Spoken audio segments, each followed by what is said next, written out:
Selamat datang kembali di channel Energi Positif. Kali ini saya ingin membagikan suatu hal yang selama beberapa bulan ini telah saya praktekkan, sebuah pemahaman yang baru. Saya katakan baru karena setahu saya sebagian besar dari kita tidak menyadari hal ini, tidak menyadari hal yang begitu krusial dan penting sekali untuk kita pahami, untuk menjalani kehidupan sebagaimana seharusnya, membuat kehidupan menjadi lebih baik dan membantu kita mengatasi stres. Simak terus videonya sampai habis ya. Jadi di video saya sebelumnya, saya sudah pernah membagikan tentang eksistensi atau jati diri kita, bahwa kita ini lebih dari sekedar tubuh, lebih dari sekedar pikiran. Nah, ini video kali ini mempunyai kaitan langsung dengan video sebelumnya. Saya ulas sedikit. Di video tersebut saya katakan bahwa kita ini sebenarnya bukanlah tubuh kita ini bukanlah pikiran kita, juga bukan identitas yang kita bawa di dunia ini. Maksudnya gini, sejatinya kita, eksistensi kita yang sebenarnya itu bukanlah tubuh ini. Itu bisa kita buktikan dengan cara misalnya seandainya ada salah satu bagian dari tubuh kita ini yang hilang, mungkin karena kecelakaan yang harus diamputasi misalnya, ataupun seandainya saya mengganti jenis kelamin saya, sebenarnya diri saya yang sejati tidak berubah. Itu bisa kita lihat dari orang-orang yang melakukan operasi plastik, baik untuk tujuan kecantikan ataupun untuk tujuan memperbaiki tubuh yang rusak. Bisa jadi juga orang-orang yang mengganti jenis kelaminnya walaupun dia mengganti identitas dia, yang tadinya laki-laki menjadi perempuan, ataupun sebaliknya, dirinya yang sejati itu tetap saja sama, tidak ada perubahan. Begitu juga ketika kita melihat foto-foto kita masih kecil, ada tentunya perubahan dari ketika kita balita, remaja sampai sekarang, tubuhnya berubah, ada perubahan. Ya, ada proses penuaan di situ. Tapi sejatinya tetap saja sama, diri kita tetap yang itu juga. Nah, diri kita yang itu juga itulah yang disebut sebagai eksistensi kita yang sejati. Tidak ada perubahan, tidak lekang. Ya, walaupun tubuh ini menua, fisik ini menua, tidak lekang. Itu pada dasarnya abadi. Itulah yang kita sebut sebagai spirit, atau di dalam kajian spiritual disebut sebagai consciousness ataupun kesadaran. Nah, di sini saya ingin membagikan lebih jauh lagi mengenai pemahaman saya dan juga beberapa pengalaman saya yang telah saya lakukan beberapa bulan belakangan ini mengenai consciousness ataupun kesadaran. Jadi gini, dulu saya pernah membaca sebuah tulisan tapi saya lupa. Rasanya Einstein juga pernah bicara seperti ini, bahwa sesungguhnya manusia itu tidak berpikir, bahwa sesungguhnya kalau saya kembangkan, manusia itu tidak sadar. Hanya sepersekian persen saja, kalau nggak salah 12% saja, dengan melalui riset ya, manusia itu menggunakan kapasitas otaknya. Jadi kemana 80% sekiannya? 88% sekiannya kemana? Tidak digunakan. Ya, orang yang selevel Einstein, orang-orang yang sangat brilian pun ternyata tidak menggunakan kapasitas otaknya secara maksimal. Mungkin kamu sering menemukan kalimat seperti ini ya. Nah, mengapa seperti itu? Dari kajian spiritual, ternyata manusia sebagian besar tidak sadar. Sadar yang bagaimana? Mungkin kamu akan berkomentar, kok dibilang tidak sadar? Orang jelas-jelas kita melek, kita bangun tidur, karena kita biasanya benar-benar sadar gitu ya. Biasanya kita mengidentikan kesadaran itu dengan keadaan tidak pingsan gitu ya, waras, dan juga tidak tidur, berarti kita sebut sadar. Padahal kesadaran yang sebenarnya adalah kesadaran yang jauh lebih daripada itu. Sesungguhnya kita yang dalam keadaan melek seperti ini pun sering sekali tidak sadar. Nah, disinilah yang ingin saya bagikan dengan teman-teman semua. Ini berkaitan dengan video tadi saya katakan, sesungguhnya Kita dikatakan sadar apabila kita benar-benar menghadirkan eksistensi kita, seperti yang saya sebutkan di video tadi, menghadirkan seluruh jiwa kita di momen saat ini, sekarang. Jadi, kita benar-benar ada. Ada ini bagaimana sih? Ada dan hadir ini bagaimana sih? Itu artinya kita benar-benar apa sih? Ini sulit dijelaskan. Menggunakan seluruh eksistensi kita untuk hadir saat ini. Misalnya sekarang saya sedang berbicara, saya sedang merekam video saya yang kemudian kamu tonton. Saat ini saya sedang benar-benar hadir di dalam tubuh saya. Nah, ini ya, eksistensi kita yang sebenarnya adalah kesadaran atau roh atau spirit. Ketika kita menempati tubuh ini, artinya kesadaran kita atau roh itu benar-benar menghuni tubuh kita.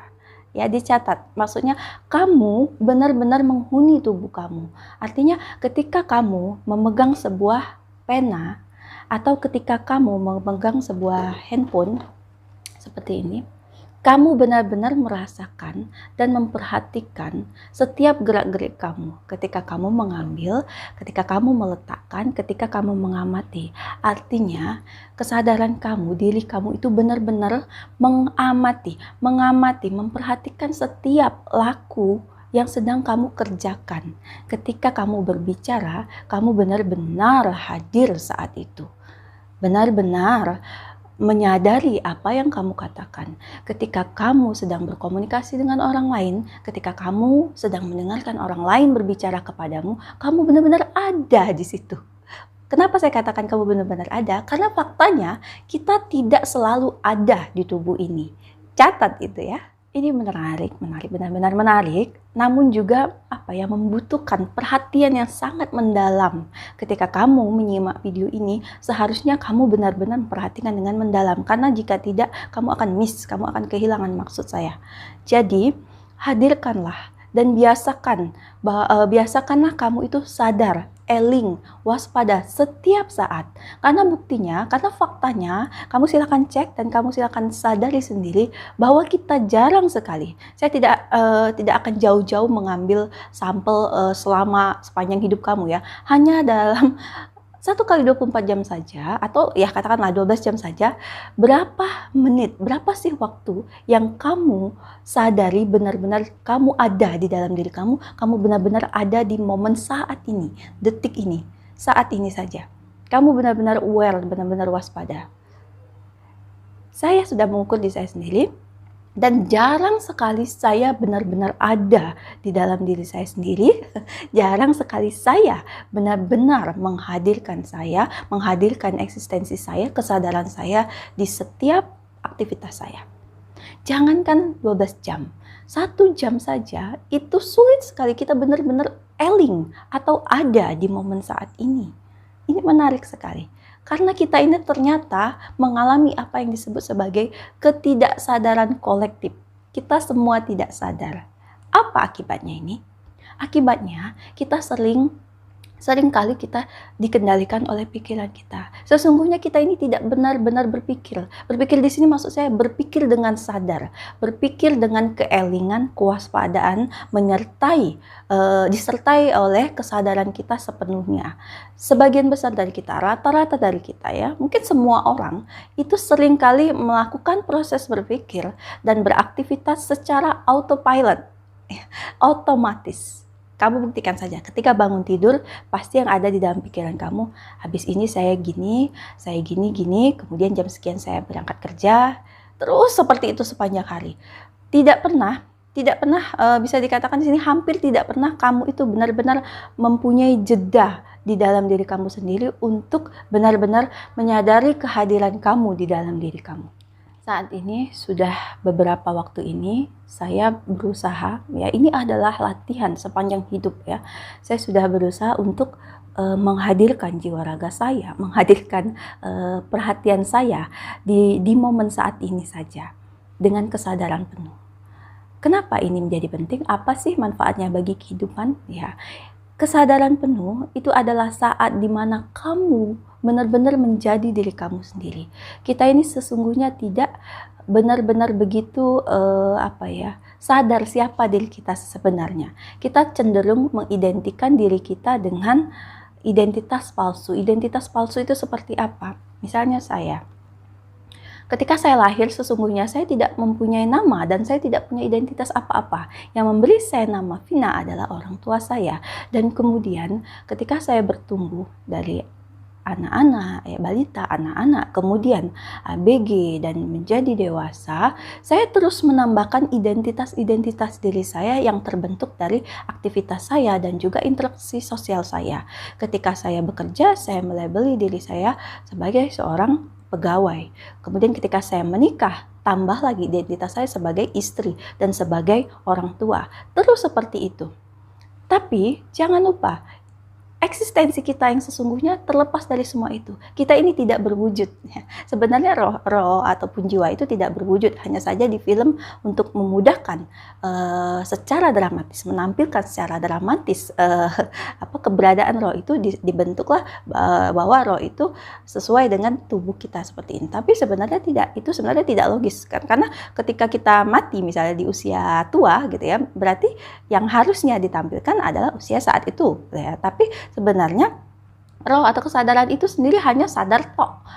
Hanya sadar tok, tidak ada bentuk, tidak ada wujud. Ketika kita memasuki tubuh ini, ketika kehidupan dimulai, ditiupkanlah roh kita ke dalam tubuh ini dan kita menjadi manusia. Jadi kita mengidentikan diri kita seperti itu. Ya.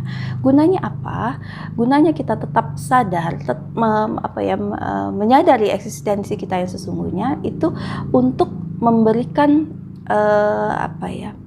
wawasan baru bagi saya pribadi, memberikan wawasan baru bagi diri saya sendiri bahwa kita ini, realitas kita yang sesungguhnya tidak boleh dilupakan adalah itu, bukan yang hanya di luar ini saja. Dengan begitu, ketika saya dihadapkan pada suatu situasi atau suasana ataupun realita kehidupan yang sangat berat, sangat memukul, maka saya tidak larut di situ.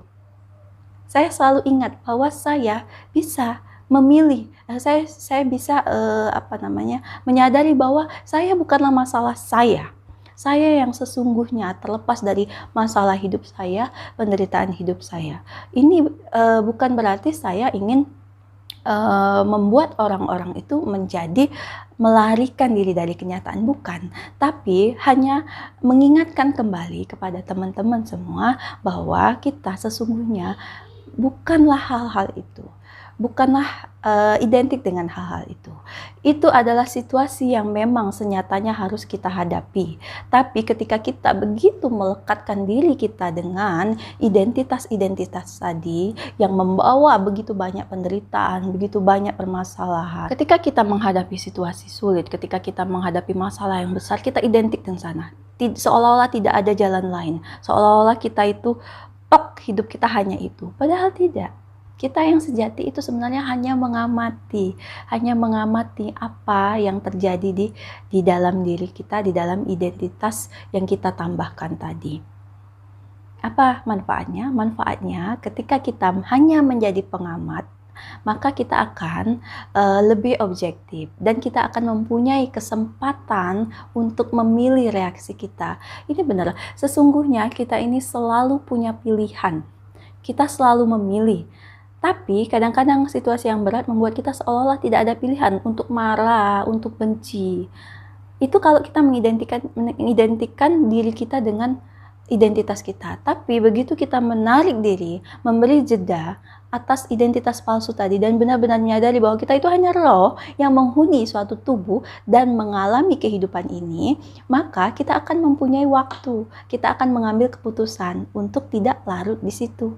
Itulah yang namanya objektif. Menurut saya inilah yang namanya introspeksi diri. Ketika kita berada pada situasi di mana begitu berat, di mana kita mungkin bermusuhan dengan orang lain, konflik, masalah ekonomi atau apapun itu, ketika kita diam, ya, mengambil waktu untuk diam, benar-benar diam, artinya tidak ada komentar mental, tidak ada komentar batin, tidak menganalisa, benar-benar hanya menyadari kesadaran kita, menyadari kehadiran kita di tubuh ini, maka kita akan, kalau ini dilatih terus-menerus, kita akan melihat segala sesuatu menjadi lebih apa adanya. Dan di fase ini, tiba-tiba kita akan mendapatkan solusi dari masalah-masalah kita. Kita akan melihat flashback apa sebenarnya yang sudah kita lakukan sepanjang hidup kita, tanpa menilai, hanya merasakan.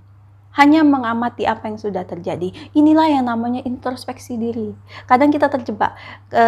Orang mengatakan bahwa saya sudah introspeksi diri, mungkin saya yang salah. Tapi ketika kita mengintrospeksi diri, sesungguhnya kita menggunakan pikiran kita untuk menilai A, menilai B, menilai diri saya sendiri, menilai reaksi saya sendiri. Yang ada apa? Yang ada ego yang berpikir.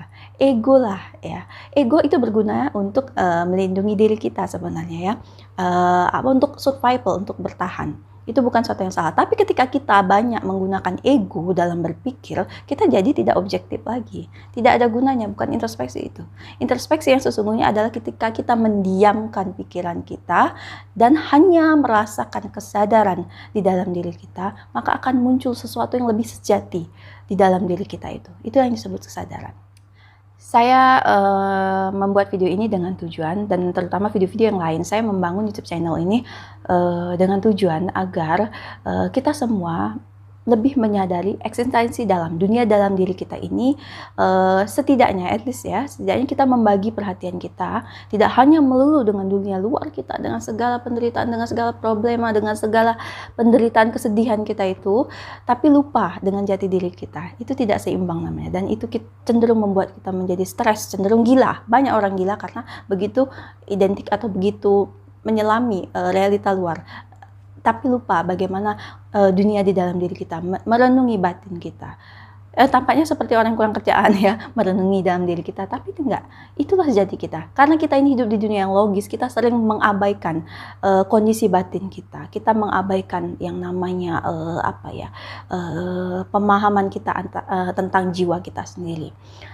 Lama-lama kita akan semakin jauh dari kesadaran itu, dan itu dilakukan oleh semua orang dan menyebabkan ketidaksadaran kolektif. Lihatlah akibatnya, dunia yang semakin hancur, dunia yang semakin semakin bobrok ya, yang dilakukan secara kolektif, ketidaksadaran kolektif, dipenuhi keserakahan, dipenuhi ketakutan, dipenuhi begitu banyak penderitaan. Itu karena kita tidak memahami jati diri kita sendirinya, kita lupa dan kita tidak terhubung dengan jati diri, dengan kesadaran ilahi itu.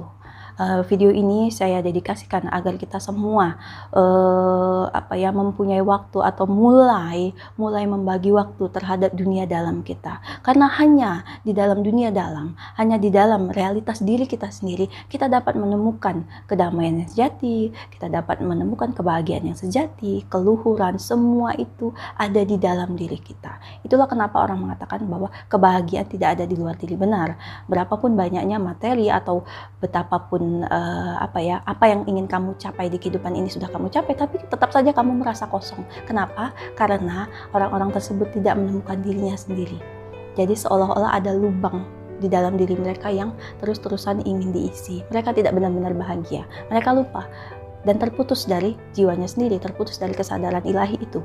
Dan mereka tidak mau mencari ke dalam. Banyak sekali kasus-kasus bunuh diri justru ketika orang-orang tersebut sudah mencapai atau sudah di level kesuksesan dalam hidup yang setiap orang mungkin impikan.